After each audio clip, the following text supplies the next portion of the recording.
Good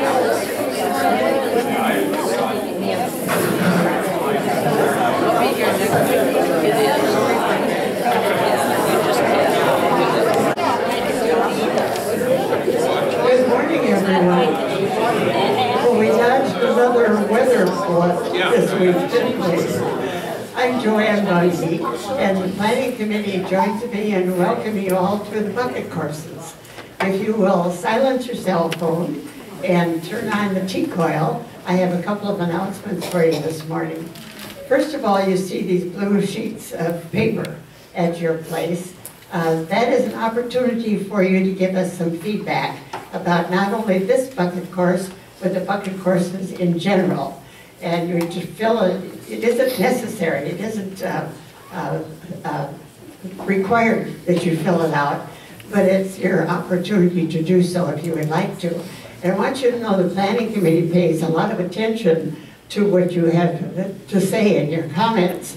They made changes such as adding tea to our coffee and refreshments in the morning, all the way to who you would like to have us invite back again to lecture.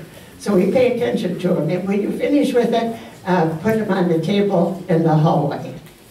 You will also notice in the hallway that there's an opportunity to sign up for Jerry Lalonde's course, which is coming 2 weeks from today. He will be speaking on writing, history of a technology. And some of you don't have email, perhaps, and so if you put your phone number on that, now if you've already signed up someplace else, you don't need to do that. But if you haven't signed up, this is your opportunity to do so. And that starts 2 weeks from today. A week from today, Cynthia Hansen will be talking about Dead or Alive, Language in the 21st Century. It's our open Wednesday. There is no registration and no fee connected with it. Just come and enjoy yourself. Cynthia Hansen is an example of someone that you have asked us to invite back. She has only been here once before, but you enjoyed her so much, you wanted her back, and we were able to find a time in her schedule that we could invite her back. So that will be next week. And now, I know you're eager to get at Clark Lindgren's last class of his course. So let's welcome back again, Professor of, I got too many professors to keep track of. Professor of Biology, and Patricia A. Johnson, Professor of Neuroscience at Grinnell College, Clark Lindgren.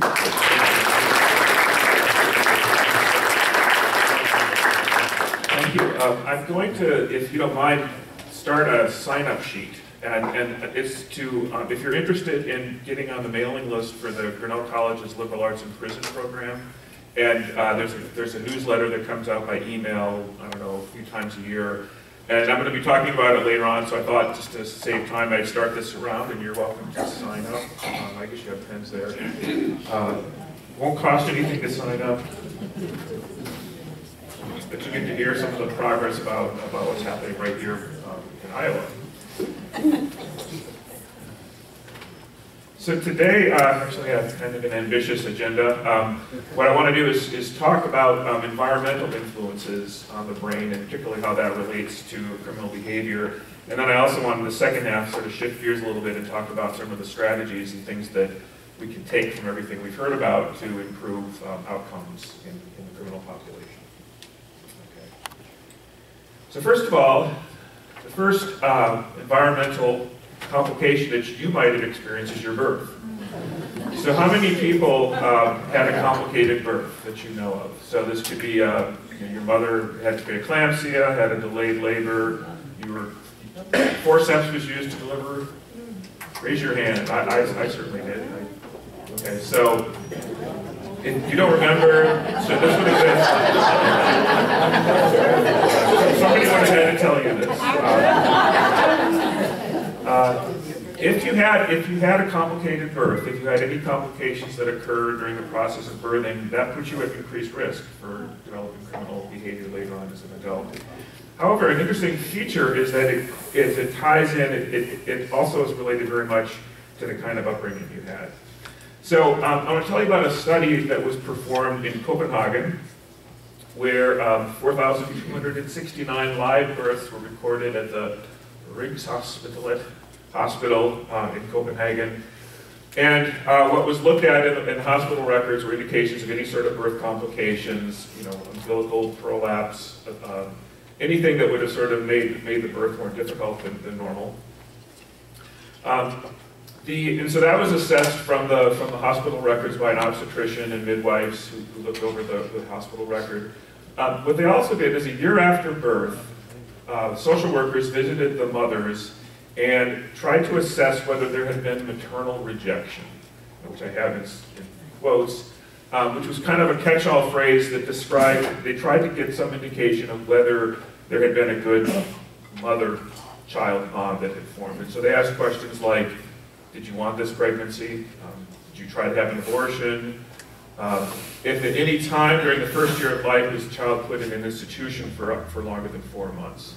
So they asked various questions that would give them an indication of whether there had been some sort of maternal rejection or an inability to form a proper child-mother bond. Then they looked for these children of this cohort, then they looked at age 18 at their criminal records and asked which ones had some kind of crime. And in particular, they looked at violent crime. And they divided the group into 4 categories. So they had control. These were kids who neither had a complicated birth or had maternal rejection. They also had a group that had maternal rejection only, and they called that the social group. Then those who had birth complications only but didn't have any indication of maternal rejection, that was the biological group. And then the 4th group was the group that had both of those factors going against them. And then they simply looked at the percentage of violent offending, and what they found was that neither the social maternal rejection by itself nor the biological difficult birth complications by themselves increased the likelihood of violent crime, but the 2 together were dramatically interactive, and you have like a threefold increase in violent crime when those 2 things are together. So if you remember the study we talked about with the MAOs, the short form of that allele, where by itself it slightly increased the propensity to criminal behavior, but when it was combined with poor maternal nurturing, the effect was much more dramatic. And you see that same sort of interaction here. So going back to the very beginning of the course, I mentioned that we were going to look at a lot of examples where there were clear biological factors, but then they interacted very strongly with social factors. And here's really a classic example. Now this was done in Copenhagen. What about other parts of the world? And this has been repeated over and over. This similar study has been looked at. I just wanted to mention one other study that was done by in Philadelphia by Alex Becerra and Stephen Tibbetts, who studied 867 male and female African-American babies that were part of a study that was being done at the time in Philadelphia. And they used the same design as Adrian Rain had used earlier and found almost exactly the same results. So again, they had the same categories. They had the controls, those who had only the social maternal rejection indicators, those who had the complicated birth, and then the 2 together. And they again saw this additive effect between the 2. So, birth, you start off, before you have any say in the matter, before you can remember what happened, and that could potentially lead you into a life of crime, especially if it's included with other risk factors as well. Yes. What about paternal? Yeah. So the question is, what about paternal? Oh, influence of, I was thinking paternal birth complications? Was the father yelling? They didn't look at that specifically, no. These studies only looked at the maternal. But yeah, presumably you expect or maybe would wonder if the father could either compensate for the lack of maternal connection or not. Question in the back? All of the charts I noticed that I think it's the second one, the social, is lower than the others. Is there really any significance to that? I mean, is it? Yeah, so the question on the top graph, the social looks to be like lower. That was not significant, statistically significant. They didn't show their error bars. They didn't sort of show the range, but they did find that the only one that was statistically significant was the biosocial together. So I'm assuming that was just it does look like quite a significant decrease, but they also have a lot of variability in that measure. So yeah, maternal rejection does that lead to a better outcome? I don't think that their study certainly did support that. All right, so moving on, smoking. We all know that smoking is bad for us. Hopefully, none of us in here are still smokers. But did you know that smoking while you're pregnant is a significant increased risk factor for your child to develop criminal behavior? It's a very, very strong correlation. This has been studied numerous times, and I just want to show you one example of it because it's a particularly interesting study since it was done by Patricia Brennan at Emory University. And she actually looked at this in more detail than some other studies had done and actually came up with a dose response curve. So in other words, the question is, we know smoking is bad. We know that mothers who smoke greatly increase the chances that their child will develop aggressive and as well as criminal behavior as adults. But how much smoking? Does it have to be a 2-pack a day smoker, or could just 1 or 2 cigarettes do the trick or do the damage? And what she found was rather sobering. So she looked at a cohort of mothers and their offspring, and on the x-axis is plotted the number of cigarettes the mother smoked, particularly during the 3rd trimester, which is when it's most critical. Even 1 to 2 cigarettes a day, there was a jump in the offspring who committed crime. Beyond that, in terms of overall crime levels, there was not much of a further increase with increasing smoking. But down here, what she looked at was specifically violent crime. So if you just look at aggravated burglary, rape, murder, then again, by 1 to 2 cigarettes, it already just starts to increase, and then it continues to increase as the mothers smoke progressively more and more. Anything on secondary smoke? So the question was, just look at secondary smoke. This study did not, but others have looked at secondary smoke, and it's bad as well. Was there any accounting for the socioeconomic surroundings of smoking? So was there accounting for socioeconomic differences? And yes, there were. So what they tried to do, of course, in all of these studies, so the ones I'm showing you anyway, I looked at that, and they really did try to control as best they could for socioeconomic level and other factors as well, because people who smoke, as you know, tend to be lower economic and also have other complications as well. So they tried to tease that out as best they could, and that didn't seem to explain the difference. Is this U.S.? The question is, is this U.S., and the answer is yes. This was in Europe. There's a lot more smoking. Yeah, there's still, yeah. I believe this study, if I remember correctly, I'm sorry, no, this was done in, this was the Denmark cohort. So this actually was back in Copenhagen where this study had been done. One other interesting relationship I thought was, I don't know if you can see these very well, I can barely see them myself, but she also looked at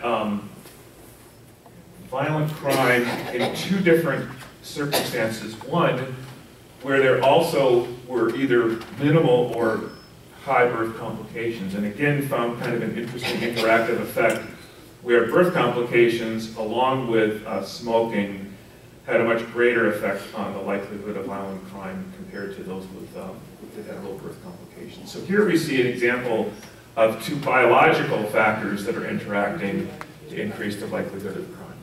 Yes.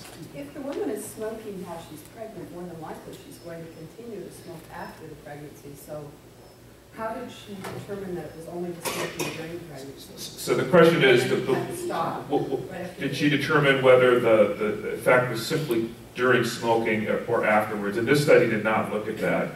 That has been studied, though I did bring that study in, but that's been studied using this adoption model, where they actually looked at, this was actually used the Iowa cohort where they did this study, where they looked at the increased risk of criminal behavior in mothers who smoke, but then the child was immediately adopted out to another family where there wasn't smoke.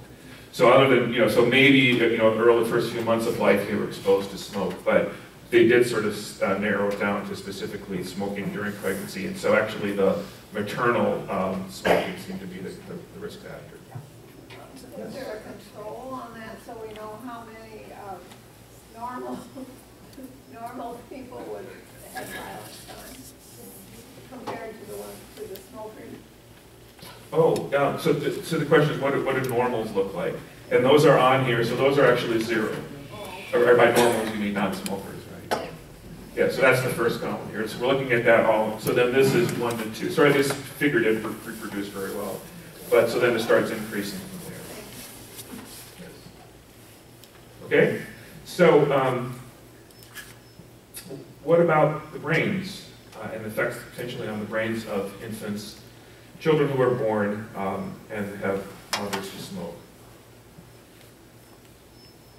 I'm sorry, that wasn't what I was going to do. Okay, so we'll talk about the brains in a minute, but what could the mechanism be? So why might smoking and maternal smoking specifically increase the likelihood of brain defects or brain abnormalities that could then lead to increased likelihood of criminal behavior? So the first thing is carbon monoxide. So cigarette smoke has a lot of carbon monoxide, and you know carbon monoxide poisoning. What happens is the carbon monoxide prevents the hemoglobin from binding and then transporting oxygen to the tissue. So somebody who has carbon monoxide poisoning is unable to transport as much oxygen in their blood as somebody who doesn't have carbon monoxide. And so that's thought to be one of the factors. And then the other one is nicotine itself, and nicotine reduces uterine blood flow. So this would reduce the blood flow that would be going to the placenta and would therefore reduce the delivery of oxygen and other nutrients to the fetus because of the reduced blood flow in the uterus. So now we're going to talk about, so Roberto Toro measured cortical thicknesses in 155 adolescents who were exposed in utero. And then he compared these to 159 control subjects who had not been exposed. And here's what he found. And so this is simply measuring the thickness of the cortex. And so remember, we looked at the cortex as the outermost layer of the brain. It's the part where it's part of the brain where the heavy lifting happens, if you will. That's where that's where the processing occurs. That's where the cell bodies, the synapses are. It's the part of the brain that is probably most critical for proper functioning. And what do you notice from this? And so what's being shown here is we're looking at a side view of the brain on the top, and then on the bottom we're looking at a underneath view, looking at the brain. And this color scheme is showing us basically decreases in cortical thickness. And so this bright kind of orange-yellow area here, that corresponds to areas that have less cortical thickness compared to controls. The 159 control subjects. And this is the underneath side of the brain, the front underneath side of the brain. What do you see? You're becoming brain experts by now. What's your diagnosis? It's the same region. Pardon? It's the same region. Yeah, it's the region we've been talking about. It's the region damaged by Phineas Gage, Michael Loft, these patients in Antonio Damasio's studies. Also remember with the study I described in which the cortical thickness in the prefrontal cortex was measured. It's all that same area, and this is the area that has significantly decreased cortical thickness, particularly this prefrontal, and particularly the ventral, so the area right above your eyes, basically, if you think about it. That part of the brain, that prefrontal part of the brain is the one that's thinned out in these individuals. So what could be the mechanism for smoking, the influence of smoking on criminal behavior? Well, we looked at the brain deficits, and this is particularly part of the brain, the prefrontal cortex, which plays this really important role in controlling, sort of inhibiting aggressive urges, inhibiting the limbic system, and then also producing sort of more socially acceptable behavior. We see that there's a thinning of those cortical areas. And then another interesting study was done, and this has been done in non-human animals, mostly in rats, I believe.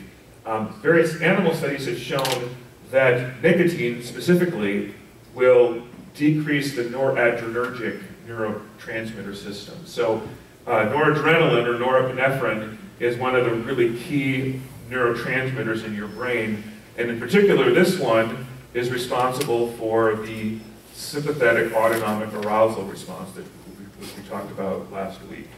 So the sweaty palms, the increased heart rate when you're anxious or fearful, that's controlled by this autonomic nervous system fight or flight response, and the noradrenergic system is the brain system that controls that.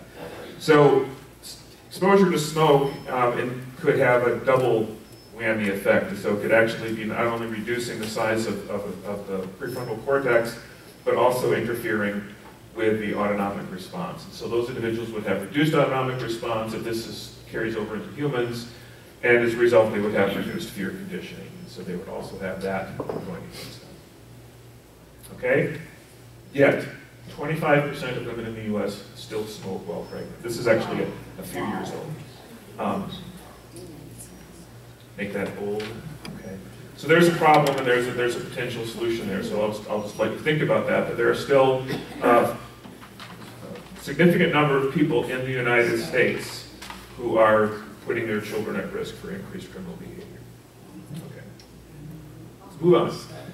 So another risk factor I want to talk about is malnutrition, and I don't have time to sort of go into that, but malnutrition is a really significant risk factor for criminal behavior. That's been studied over and over again, both in historical cases as well as in more controlled studies. But I just wanted to mention one specific example of nutritional deficiency, and that involves a deficiency in the amino acid tryptophan.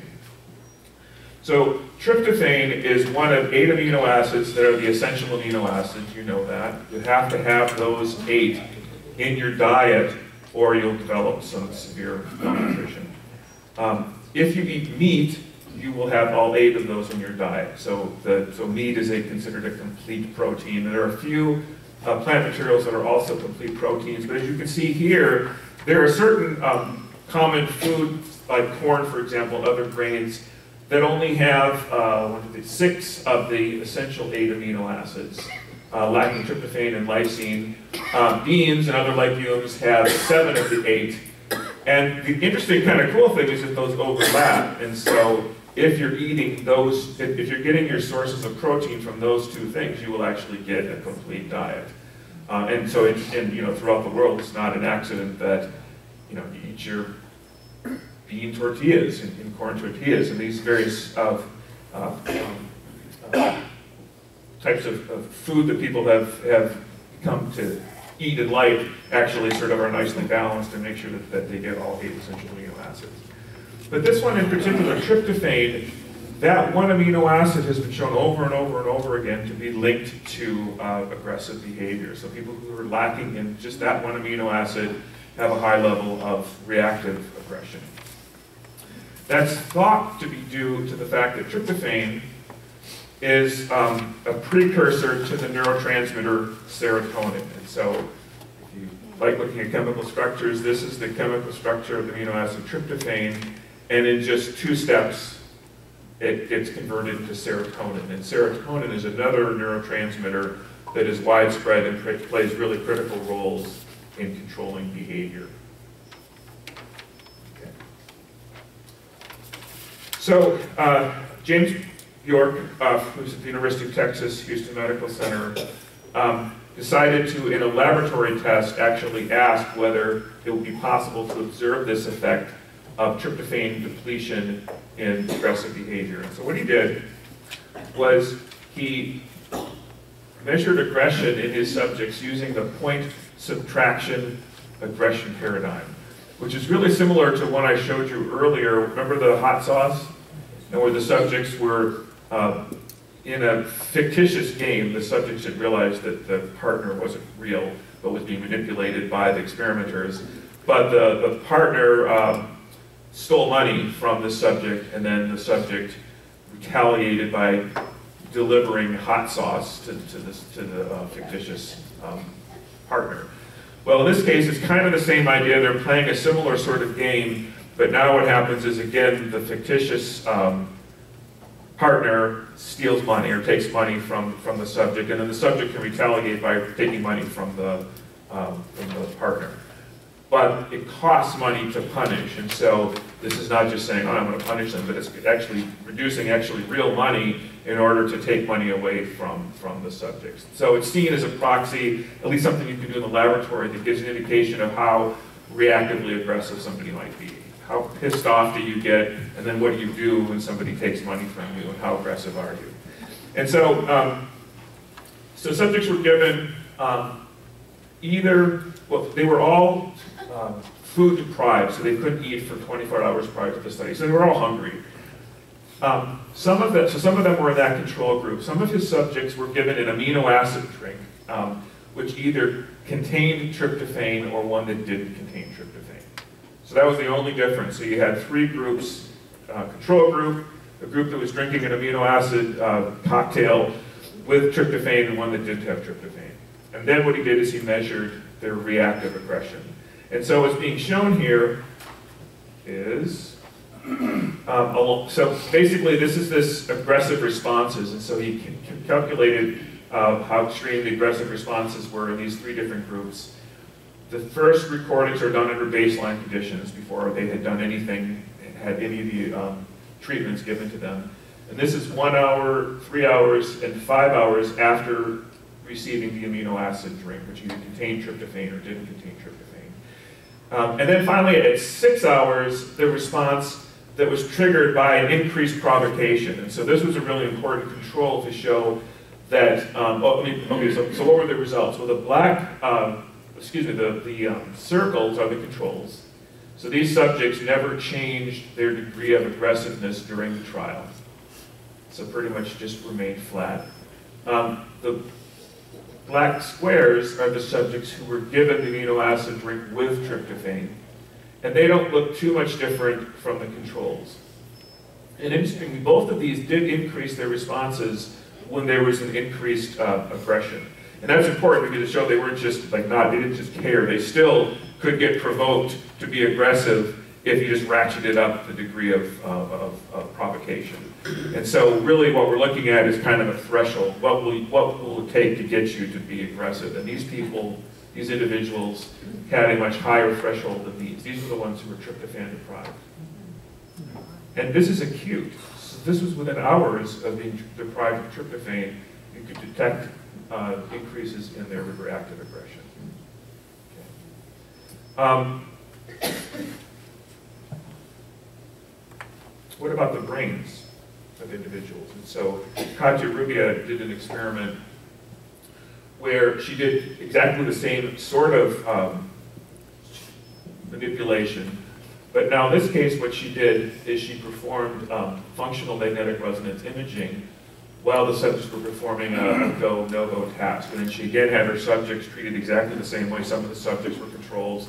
Some had the amino acid drink with tryptophan, others had the amino acid drink without tryptophan.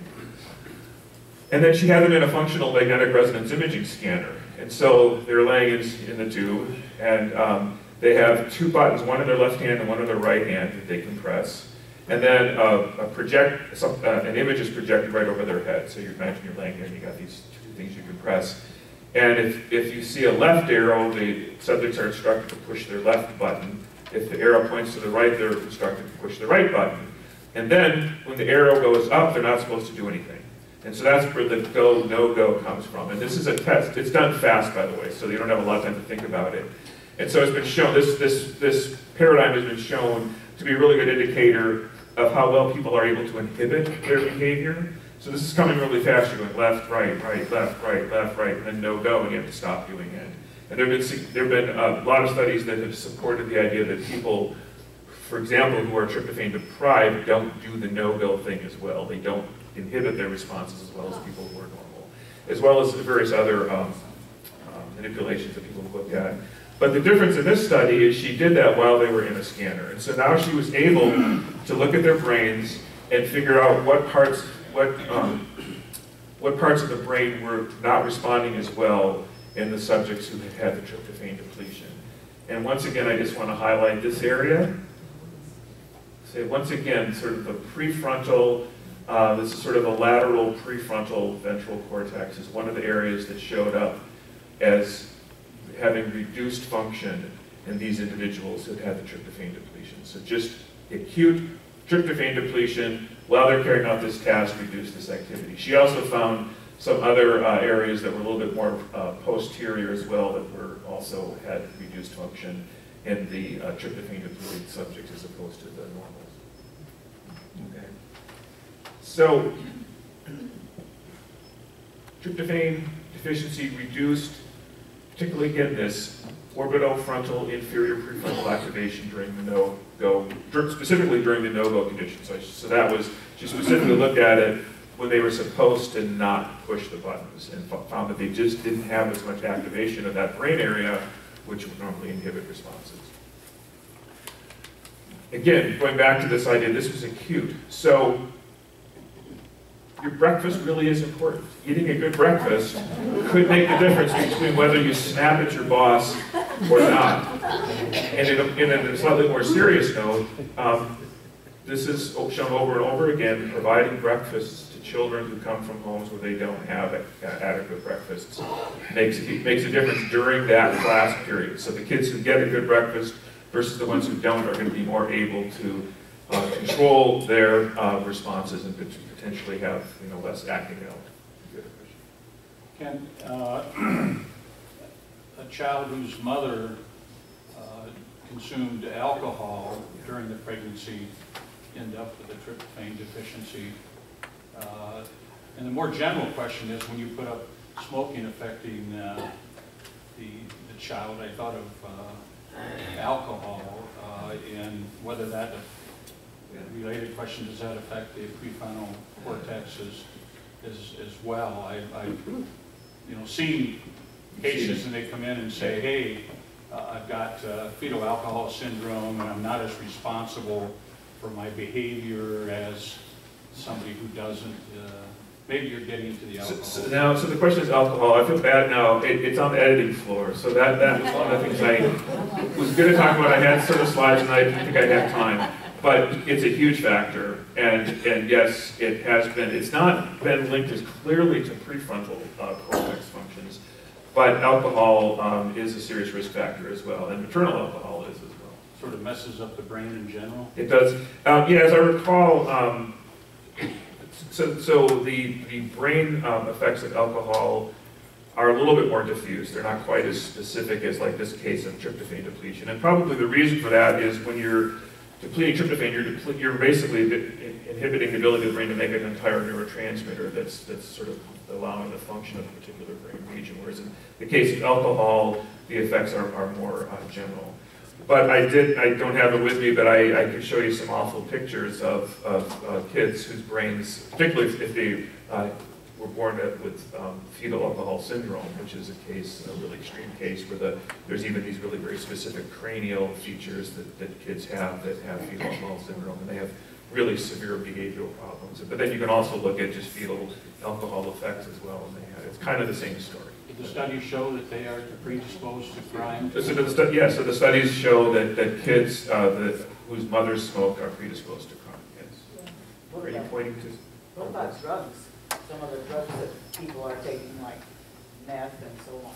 What about drugs? Yes. The answer is to some. They haven't been studied as much, but cannabis does have effects, yeah.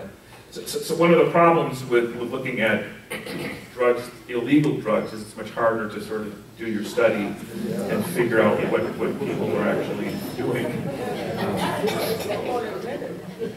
What's that? Are any of these reversible, these effects? Are any of these effects reversible? Good question. I don't know that that's really been looked at in this kind of study in terms of looking at the brain effects. Yes. This sort of goes off in a whole other direction, I suppose. But again, this all seems to point to unjust distribution of things in socioeconomic ways. The poor have convenience food, a lack of nutrition, and as you said, no breakfast for the kids. Smoking is an immediate reward, so is alcohol. People who have nothing will turn to those things for pleasure, totally understandably. And you can just see the concentration happening in an economic way.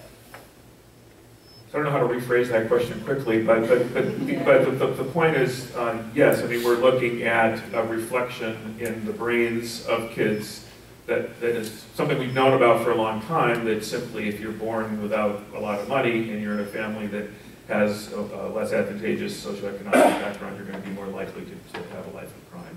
But I guess, so the slight difference here is you can actually see now, I mean, there's a variety, this is a multi-factorial problem, and there's a lot of things that are impinging on that, but you can actually measure brain differences. It's sort of maybe the slight addition to it. But you're exactly right. I mean, this shows that social environment does really matter, and it's particularly, it interacts really strongly with some other biological predispositions, like birth complications, for example. Who would have thought that? Question? As I hear what you're saying about, for example, tryptophan, I think of the millions of children in India and other parts of the world who have no nutrition, really. Yeah. Is that a yeah, and again, I would talk more about nutrition. I just cut some stuff for time, in particular because I was trying to focus more on things where there's been a clear link to brain function. But you're exactly right. I mean, malnutrition is a huge global problem, as well as in the United States. But does that lead to then a huge problem with criminality? Yes, so malnutrition in general does lead to a huge problem with criminality, and one kind of interesting historical anecdotal study that was made looked at the cohort of children who were born in the Netherlands during World War II. And so there was a period of time around 1944 when the Germans had a blockade basically on the Netherlands, and so particularly Amsterdam, Rotterdam, The Hague. Some of those cities had been cut off from food, and so the rations in the city reduced caloric intake to like 1,000 calories per day, and then I think at one point they even had to reduce it down to about 600 calories per day. And so a study went back and looked at the children who were born at that time, to the mothers who had been severely, not just malnourished, but undernourished.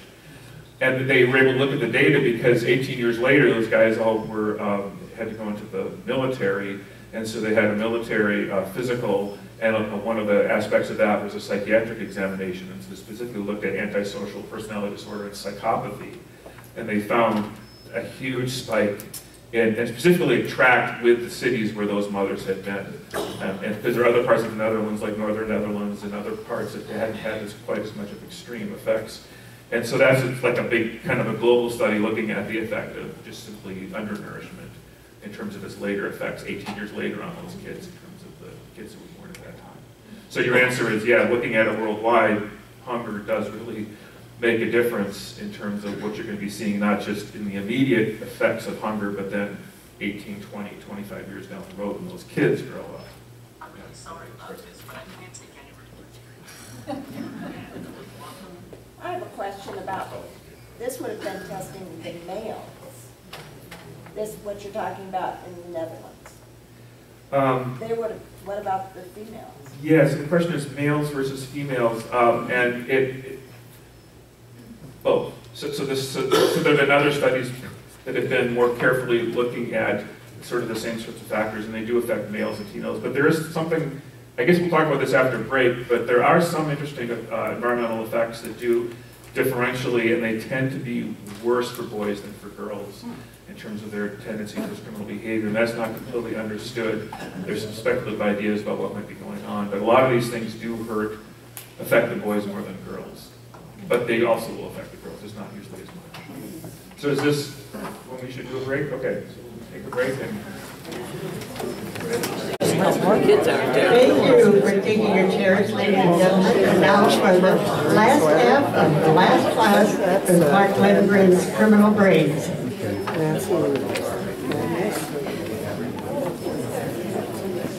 Okay, so I have just one more environmental effect I want to mention. I need to mention this because it relates to something in the second half of my lecture today that I wanted to talk about, and that's lead. So we all know that lead is highly toxic, and it has strong effects on the nervous system in particular. But it also is one of these factors that's been really significant in terms of increasing the chances of individuals exposed to lead, especially as children developing both depressive and then antisocial behavior. One study I wanted to mention was done by scanning 532 adult men who had worked in the lead mine in a chemical processing plant that used lead. It was one of the things that they were exposed to, and this was in the eastern United States between 1923 and 1991. And what they did is they used tibia lead. So they used X-ray fluorescence to measure the amount of lead in the tibia, which is this large bone in your leg, as an indication of cumulative exposure to lead. And when they then correlated that with brains, they found that higher levels of tibia lead correlated with both smaller total brain volume, smaller frontal, and total gray matter volume. So a significant effect on the sizes of these brains, particularly the prefrontal cortex of these. In this case, these were all men who had been exposed to lead, as adults working in an environment where they were exposed to high levels of lead. They also looked at specific brain areas, but I'm not going to spend time on this because I want to sort of move along here and talk about what about normal people? So those are people who are exposed to high levels of lead in their working environment. What about people who are just sort of living their daily lives, not intending to become associated with lead? And so for this, I want to mention what's called the Cincinnati Lead Study, which specifically tracked 157 children who lived in the Cincinnati area, and they had their blood measured every 6 months for 6.5 years. So beginning 6 months all the way through to they were 6.5. And so they had a very good measure of how much lead they had in their blood. And then they scanned their brains at age between 19 and 24. Okay? So looking at brain scans of adolescents, or in this case, young adults, and correlating that with how much lead had been in their blood as children. And this is kind of, well, hopefully you're becoming enough brain experts to be able to sort of have this sort of be rather striking. Okay, so what we're looking at here are results from brain scans, and the areas that are in red, and then particularly bright yellow, there's a high correlation between lead levels as children and thinning or reducing in the size of that particular part of the brain. Okay? Here we're looking at the back of the brain. A little bit of change here, but not much change. This is looking straight at you. Look at this area. Okay. These are side views, and again, you can see some areas back here, but the primary effects are right here in this prefrontal cortex. So exposure to lead in children shows up as a very highly strongly correlated thinning or decreasing in the prefrontal cortex. Surprising thing, this was males, these are female brains. And so in this particular study, this has been repeated a couple of times. For some reason, the reasons we don't really understand, the effects are minimal in females. In this case, there's a little bit of effect back here in the parietal lobe.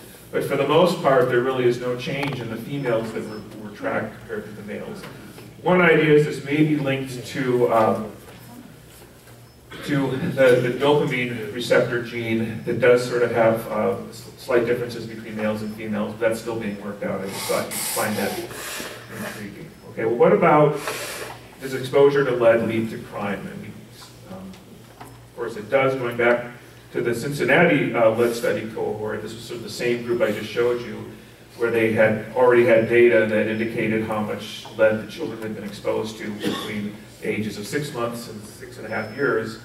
And then they just collected they just looked at the police records in Humboldt County and looked at total arrests, which is plotted here, as a function of the blood lead concentration averaged over those 6 years. And you can see this is the trace. As you go out and see increasing levels of lead exposure, you have increases in the amount of total arrests. Even more dramatically, these are arrest rate for violent crimes. So specifically looking at violent offenses, you see a really statistically significant increase in violent crimes that correlates with exposure to lead. All right, so I wanted to quick show you that. So what's the road forward? Question. It's, in the years of the study, it's pretty easy to believe that, or hard for me to believe, you can isolate lead and not have smokers, which was predominant in that era, and other compounding factors, alcohol and whatever.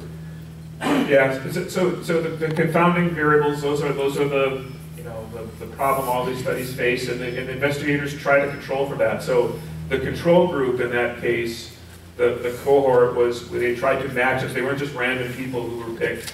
I'm sorry, no, in this case, right, that's right, this was a different kind of study. So they were specifically looking at correlations between lead. So you're right, there could have been other things, but they would have also correlated with lead exposure. So increased lead exposure could have led to other things. So you're right, in this case, that would make sense.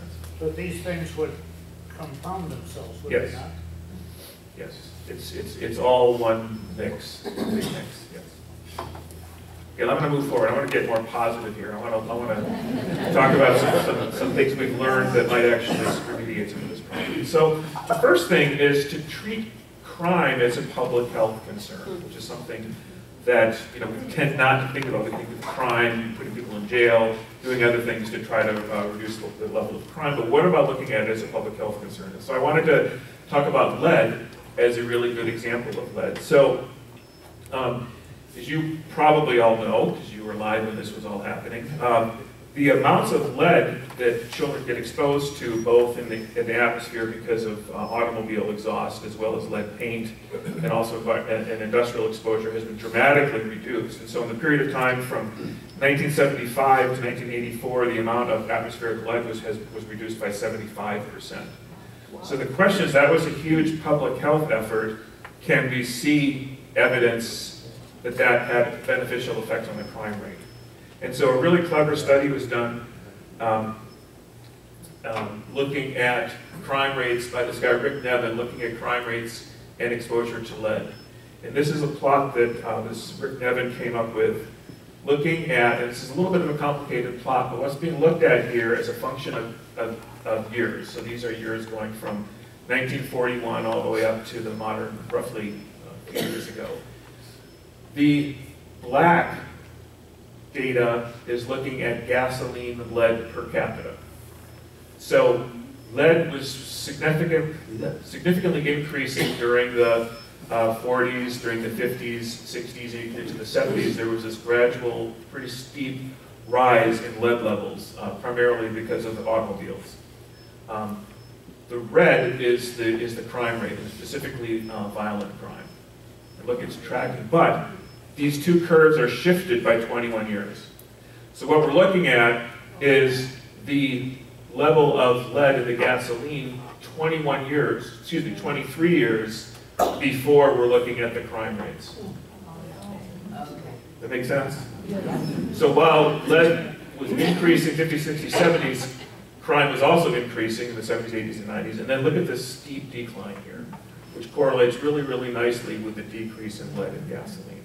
The thing that's really striking about this is that criminologists at the time, so back in the 90s, were predicting that criminal rates, specifically murder rates among young youth, young people, was going to even increase dramatically. So they sort of were preparing for a really bad increase based strictly on demographics and that. Instead, this puzzling decrease in crime, really nobody had a clue what was causing that until Nevin and others started looking at this correlation with lead.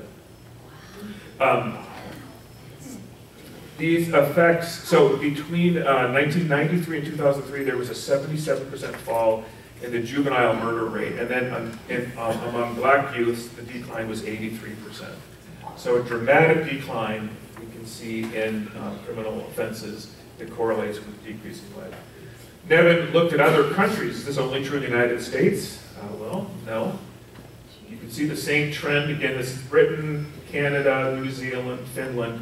And again, you see roughly the same idea. The shift is a little different. The shift was 19 years instead of 21. This is a huge study if you want to look at it. He looked at all these different factors, and so we looked at different kinds of crime and found that the shifts that you had to use sort of mattered a little bit, and that kind of makes sense in terms of when people are most likely, at what age they're most likely to commit a crime. But again, found this correlation, strong correlation between lead levels and crime.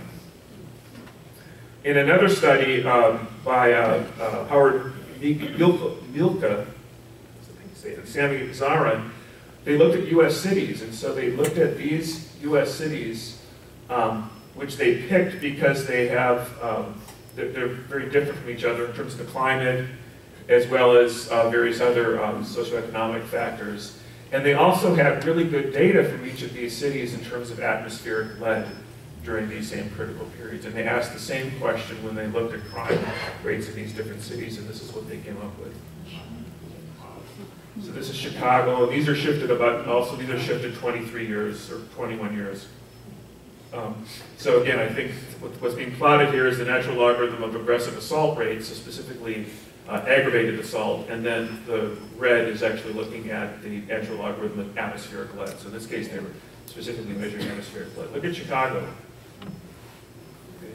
Correlates Indianapolis, San Diego, Atlanta, and New Orleans, and they did all the statistics on these, and the correlation is really, really, really, really tight. Clark, I may have missed this, we may have said it earlier, but is the impact of the lead in early development of the brain, mostly at that point? Right, so when is the impact of lead? And so the impact of lead seems to be most strongest in like the early first couple years of life. And so one other thing I did show on here, these were actually looking at atmospheric lead, and so that is the lead you breathe in, and also the lead that will settle, particularly in really dense urban areas, and so kids will have access to that either by breathing or by basically playing around in the dirt. But then also the other thing that correlates with this is the lead in paint, and of course we all know about that problem as well. And so that was also something that was happening at the same time. There was also a reduction in lead paint, and so that was, of course, kids eating the paint chips and all that. But yes, so the critical exposure seems to be when they're young children. And that correlates then 23 years later to their crime rates. How do we explain Atlanta and New Orleans? Say that again, how do you explain what? How do you explain Atlanta and New Orleans when it looks like the lead is higher than the crime?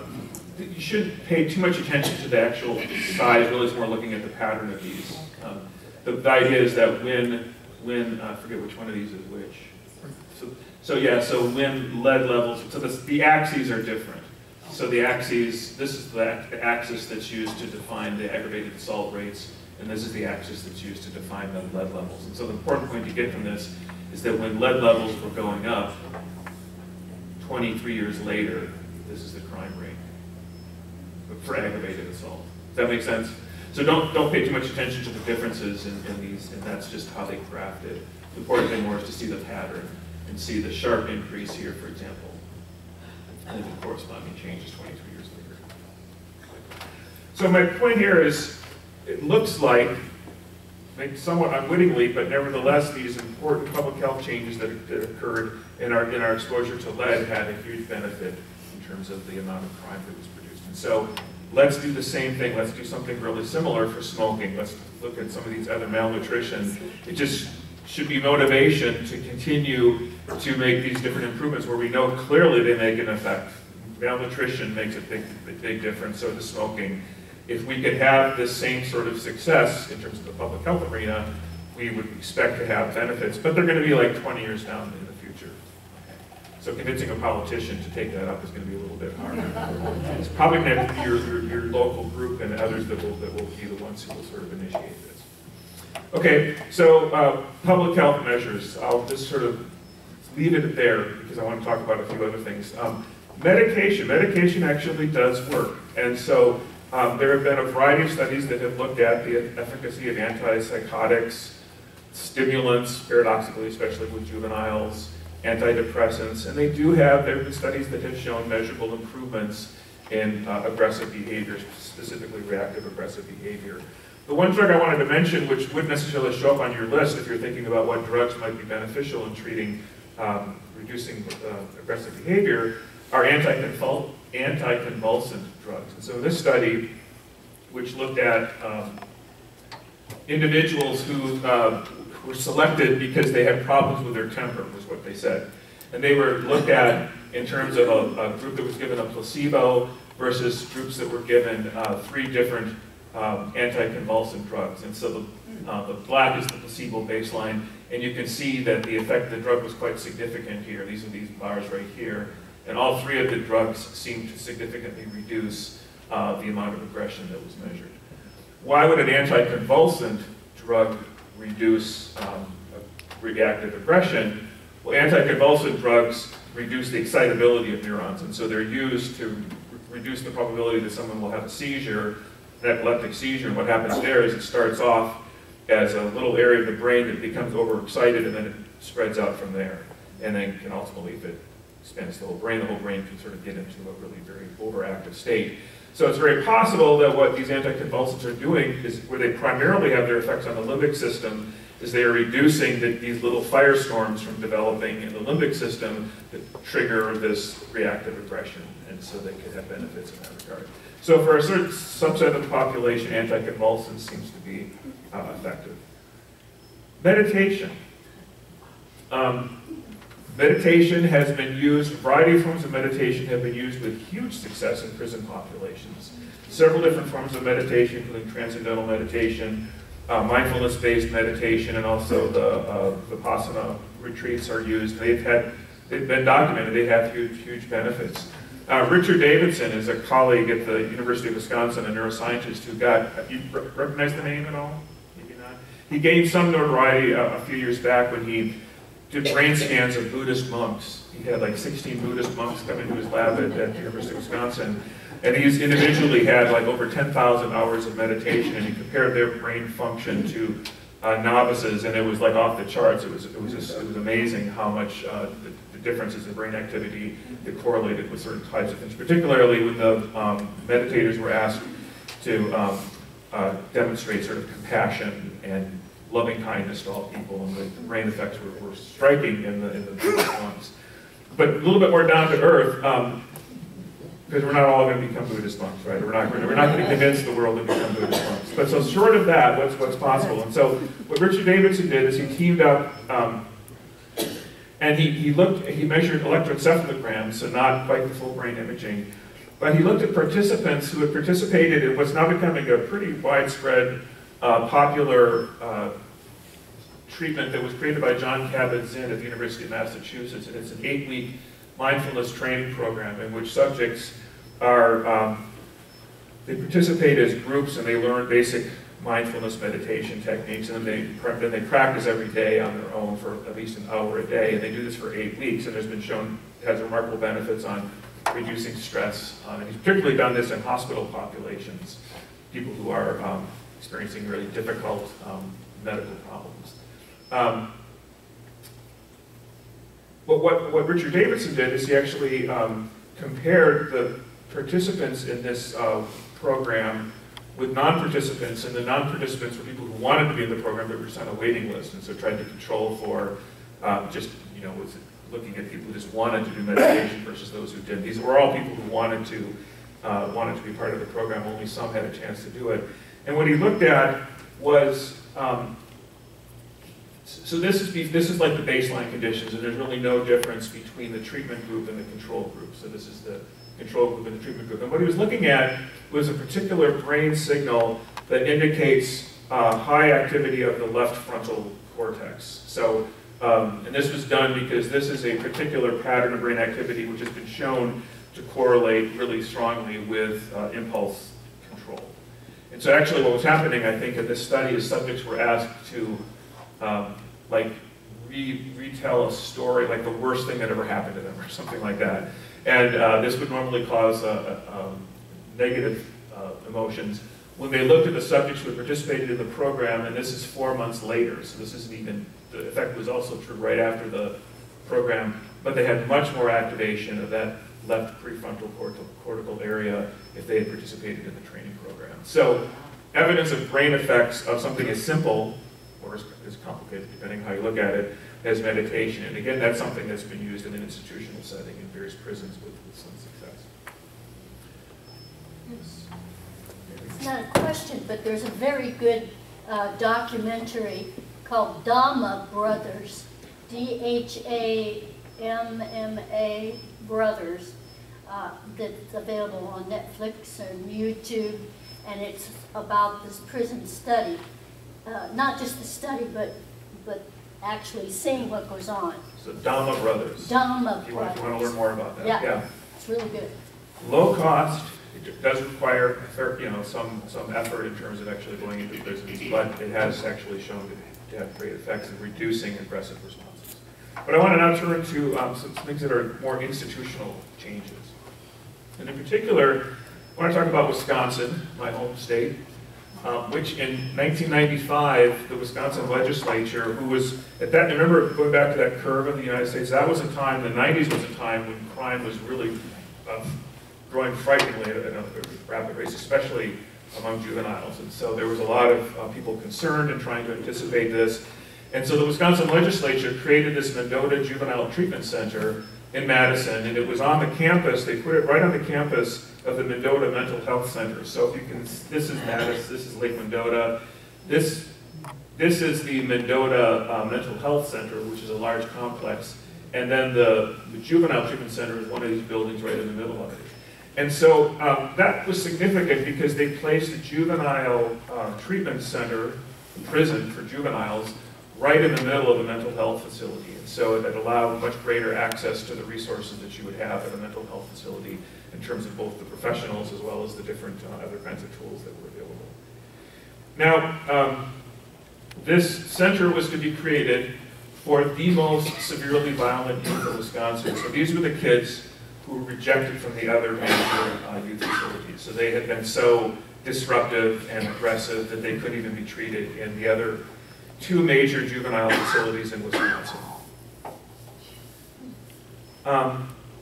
The legislature was putting money into this, and so they wanted results, so they actually required that this new center hire a research psychologist, Michael Caldwell, to assess the effectiveness and then publish the results, whether it worked or not. And so they really wanted to see if whatever they came up with would be effective. So what happened was the psychologists, psychiatrists, social workers who were assembled to create this new form of juvenile detention first looked at the literature, looked at things that had worked. Nothing really seemed to work. But they specifically looked at published results of things that didn't work. What were the problems? What were the things that people had identified don't work in detention centers, especially for juveniles? What they found was that the traditional correctional model fails miserably. Probably fails miserably at all ages, but specifically the juvenile population. And in the traditional correctional model, misbehavior is punished. It's kind of a big duh, right? Somebody is bad, you punish them. But what they noticed was that what do we know about psychopathic youth? What do we know about youth who are on the way to a life of crime, who've already committed crimes? They don't respond to punishment. They don't respond to punishment like normal people would respond to punishment. In fact, the opposite happens. And what happens is when they get punished, and the punishment typically in correctional settings is if you do something, you get sent in isolation, so you basically get isolated from the rest of the prison population for a day or a week or even up to a year. So there's varying levels of sanctions, and usually there's that. What they noticed is that kids, when they're punished in that way, it makes them even more aggressive, and so they lash back, and so you get this escalating arms race where the kids are being bad, they get punished, they get worse, they get punished worse, they get even worse, and so forth, and then they become absolutely uncontrollable. And they describe this as a vicious cycle that happens, where you get, again, this vicious, continual cycle, and it causes the prisoners' lives to become compressed, so that they're so compressed that that their whole behavior repertoire is basically limited to one thing. They can be aggressive. It compresses them down. Instead of giving them more options and more ways to sort of interact, actually reduces their options. And so what they did is they flipped the whole model upside down from the traditional correctional model, and instead of focusing on punishment, they developed this thing called the Decompression Model, in which they realized that since punishment is not effective, and in fact, in most populations, reward is effective. And I didn't get a chance to actually show you this study back a couple weeks ago, but for juveniles in particular, they're actually highly reward sensitive. In fact, that's probably one of the problems that gets them into trouble, is that they really want things really bad. And so they actually are really, really willing to work hard for a reward more so than an average kid. So they put those two things together, and they created what they called the decompression model. And what they did is the youth end up being monitored continuously. So they're monitored every hour of the day, not just by the psychologist, but by everybody. So the cooks, the janitors, even the administrators, they all are taught this decompression model. And they're taught to look for indications of good behavior, pro-social behavior. And the reason that's really important is because for these kids, that doesn't happen very often. And so you've got to be there to see it so you can see actually good behavior. And then they are rewarded for that. And the reinforcement is immediate and it's substantial. They have a thing called today, tomorrow. So you're good today, you get a reward tomorrow. And there are things like they get candy bars, or they actually get to play with their video games in their cells for certain periods of time. And the rewards can be progressively increased as it goes along. Does it work? Yeah, it does. Read the paper. Okay, so as I said, so this actually was published. So when the investigators, Caldwell and his colleagues, looked at 300 youth who'd been treated at the MGTC over 5 years, and they compared them with similar youth who'd been treated more conventionally. And here's what they found. First of all, they asked how many had been arrested for a new crime within 4 years of release. So the recidivism rate. Ready? 98% of the control group had been rearrested within 4 years. Wow. The MGTC youth, 64%. So roughly a 34% decrease in recidivism rate, which is pretty good. Even more dramatically, they saw an even more impressive result when they looked specifically at violent crimes. The MJTC youth had about 50% less violent crime after release. And of the most violent crime which you can commit, which is murder, when they compared the two groups, they found that the number of murders that were committed by these kids after 4 years out, the non-MJTC youth committed 16 murders after they had been released in that 4-year post-release. What about the MJTC youth? 0. Okay. Really, the more you looked at the more severe crimes, the more dramatic the effect was. Yeah. Yes? I was just going to say, I was in the mental institution in Independence in the school. And they had kids that were, it was in the school system there. They had kids that if they did anything wrong, you didn't see it was wrong, but if they did, they were rewarded, and it was that system. So rewarding really does help, and it helps for all children to get them to behave properly, but particularly these kids, that's sort of like the only recourse you have. So of course the Wisconsin State Legislature wanted to know whether it was worth the money. And also other parts of the prison population wanted to know, because it turns out the cost of this decompression model treatment in the MJTC was about twice the cost of other traditional treatments per bed. So it's a reasonable, yeah, it works, but is it affordable? Can we afford it if it's going to cost twice as much? And so Caldwell and his colleagues carried out a really careful cost analysis where he said it doesn't make sense to factor this by the amount of cost to put kids in bed. You have to actually look at this in terms of the youth themselves and what they're doing. And so what he found is that if you counted for the fact that the youth at the MJTC get released from prison sooner because they don't commit as many things to get them in trouble and get their sentence extended. If you also looked at the recidivism rate, which was decreased by 34%, so those are kids that are out of the system and they're not using up a bed in the future, that there was a considerable saving per youth, which they actually calculated the number. They also looked at, well, what's the effect of the reduced crime rate? So the fact that fewer crimes were committed post-release, and in particular the fact that no murders were committed, which are the most expensive crimes to litigate in terms of the judges and the lawyers and everybody else. They're extremely expensive. Also, less money spent to investigate and litigate. What they found, the result, was that for every $10,000 the state of Wisconsin invested, they got a return of about $70,000 over 4 years, which is good, because that's within the term of most political people, like senators and so forth. They can actually see a return in their time in office. Okay, one more final thing I want to talk about is education.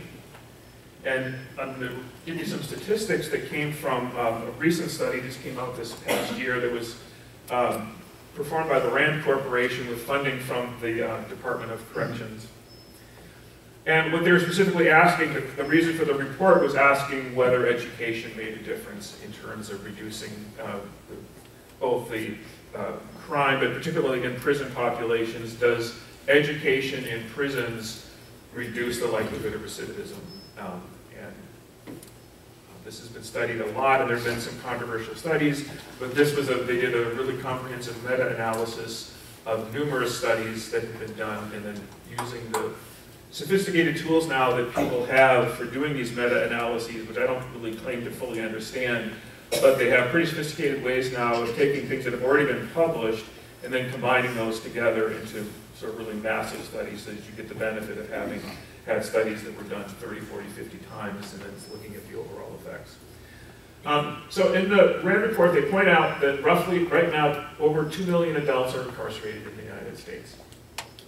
Each year, about 700,000 of those inmates are released, and 40% will be reincarcerated within 3 years. So that you all know about this, the recidivism rate is a real problem. 40% of them will be so what about education? Well, when they looked at the education levels of prisoners, they found that in comparison to the general population, 37% of prisoners have less than a high school education, and that compares to 19% of the general population. They looked at the percent who had a high school diploma, it's 16.5% in prison versus 26% in the general population. And then most dramatically, when they looked at how many prisoners had some college education, so even a course or two post-secondary, the rate was only 14.4%. And I was shocked at this. In the general population, is over 50% of people in the general population have some college, some post-secondary education. So the question is, if you try to, can you remediate that problem? Can you educate prison inmates, and will that make a difference? And so that was really what the RAND report was tasked to do by the Department of Defense of the United States. So what they looked at is they looked at all education programs together. So they looked at basic education programs, which includes reading, writing, arithmetic, also English as a second language for appropriate members of the population. Secondary education, most often this involves educating inmates so that they can pass an equivalency exam like the GED and get their high school equivalency. They also looked at vocational education designed to teach a trade or some industry, and then also college, so courses that would be post-secondary. And what they found is when they looked again at this large study that had been done from roughly 1980 on, and so they were looking at more recent studies than some of the earlier reports, they found the recidivism rate was reduced by 37% in that group. Now, one criticism that you can imagine you might make is that, well, maybe what they're looking at is not really the effect of education, it's sort of a self-selection thing, so that the inmates who want to participate, want to make their lives better by getting a GED or by participating in some college course, that's really the factor, and it's not specifically education itself. So they went back and looked at those studies that controlled for that, and just looked at the recidivism rate in those groups of inmates where they controlled for that, and they found that it was even greater. So when they corrected for those possible selection biases, they found that the reduction in recidivism increased. So the reduction increased to 43%. So it wasn't a self-selection, or wasn't a selection bias. And they also did a cost analysis and found that for every dollar spent on education, the return is about between $5 and $7 in terms of, again, those same factors we looked at of the cost of criminals. So what do these people all have uniquely in common?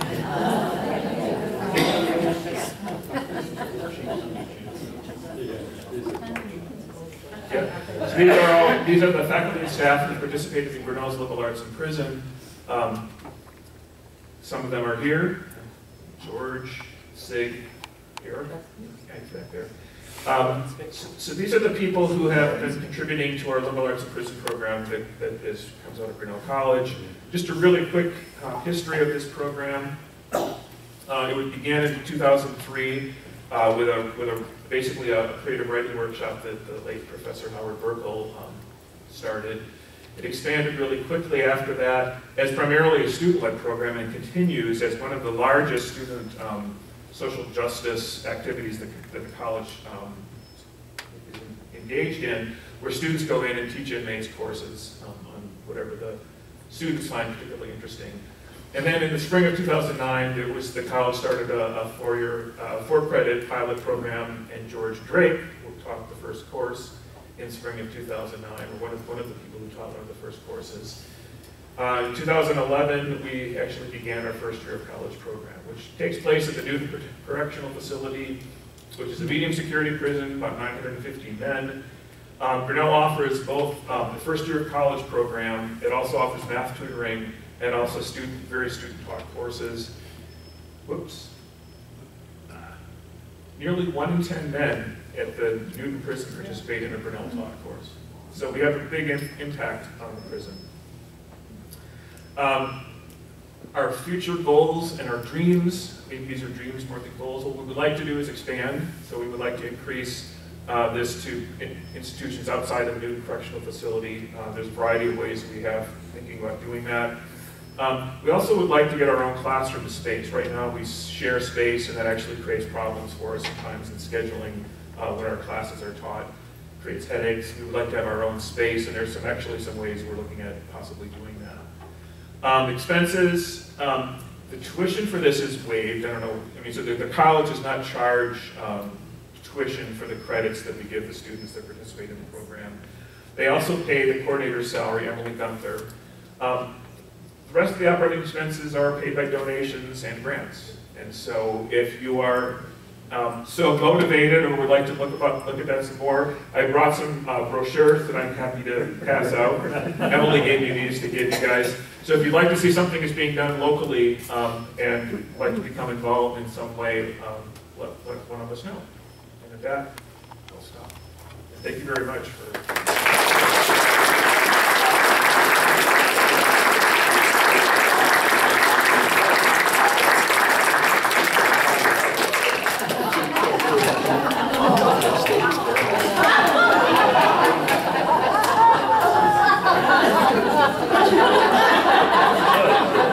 I knew it.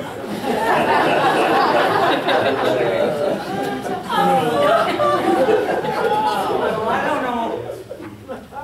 I'm having trouble holding all these things.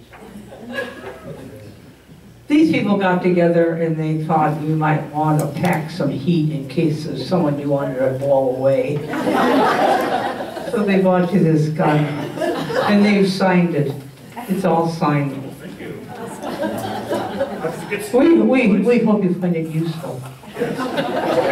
But no one asked me how I feel about all this. You guys might think that he said it's great. Yeah, sure. But how about me? Huh? We're trying to get you help. Who am I? I sometimes wonder who I am, what ideas I can plan. I hurt or kill just for the thrill. Just don't seem to give a damn.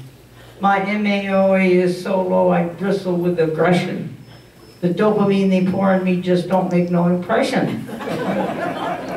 So is it genes or where I live that makes me act this way? I wish I knew so I could change and maybe then could stay out of the trouble that I'm in and have a friendly manner and not look forward to a life that's spent inside the slammer. I try to change the way I am and to forget the past. I do okay for a short time, but it don't seem to last. I find it so rewarding to be mean and get in trouble and turn the world I live in to a great big pile of rubble. All you out there with normal genes and law-abiding kid can look at me and tell yourselves, I'm sure glad I'm not him. They tell you you should hug a cop, that you will feel relief, protected from all us bad guys, or so goes the belief.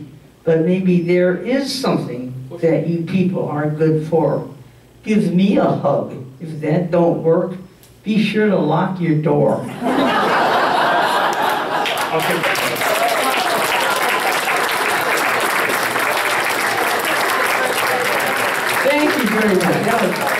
Wonderful.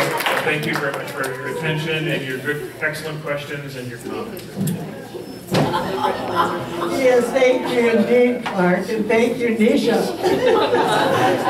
Our next class is going to be an examination of Nisha's brain. Hoping there's lots of good stuff in there.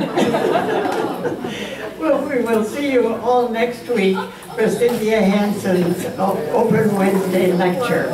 And come early because we can only allow 90 people in. And when we have 90 in, we have to close the door. So if you want to give good seat, do come early. And we will see you next week. Leave your blue slips on the table in the hallway. And thank you very much for coming this morning. And another thank you for talking to us.